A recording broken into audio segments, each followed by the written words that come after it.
يا مساء الورد ومساء الحب ومساء العافية. طبعا جيت اليوم أني على ميناء الصابونشي ملتقى جاليري إن شاء الله يوم غد رح يكون عندنا توقيع كتابي بقاعة بسيطة عراقية.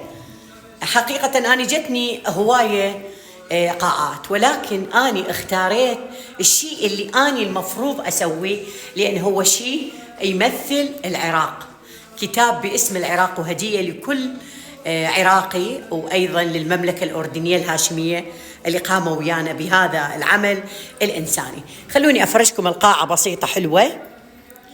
اليوم جيت أنا حاليا دا أسوي الكتب مالتي، دا أرتب القاعة، وهاي إن شاء الله باكر حتكون المحاضرة ويا جلسة الدكتور محمد ثابت بلداوي، والمحاضرة السيدة صباح الدليمي.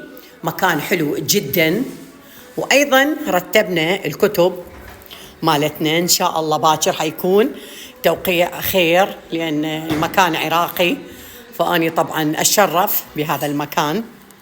وهاي كتبنا باكر بإذنه تعالى، قصة مهجر إن شاء الله. وأهلا وسهلا بكل من يجي.